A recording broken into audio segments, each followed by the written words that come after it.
সকালে ঘুম থেকে উঠে কিন্তু একটাই আবদার, মা আজ কিন্তু আমি অন্য কিছুই খাবো না, আজ আমাকে চাউমিন বানিয়েই দিতে হবে। তো যাই হোক, মেয়ে বলেছে বলে কথা, বানিয়ে তো দিতেই হবে। তোমরা কি বলো? তো দেখো, বানিয়েও দিয়েছি, খেতেও শুরু করে দিয়েছি। তবে খাওয়ার সময় না একটা জিনিস দিতে ভুলে গেছিলাম, সেটা হচ্ছে সস।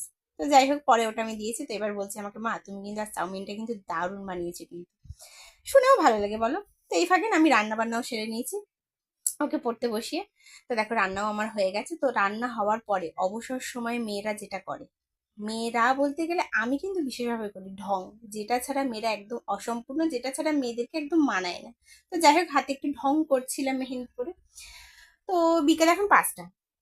তো তারপরে আমরা রোজই একটু বাইরে বেরোই, বাইরে বলতে রাস্তায় বেরোই ঘরের সামনে। তো এখানে একটু বাচ্চাগুলো 10-5 মিনিট একটুখানি খেলাধুলা করে তারপরে 5:30 বা 6টা দিয়ে পড়া থেকে পড়তে চলে যায়। তো দেখো, সবাই একটু খেলা করছিল, সেটাই তোমাদেরকে দেখাচ্ছিলাম। তো জানি না ভিডিওটা কেমন লাগলো। তো ভালো লাগলে অবশ্যই আমাকে জানিও। তো টাটা।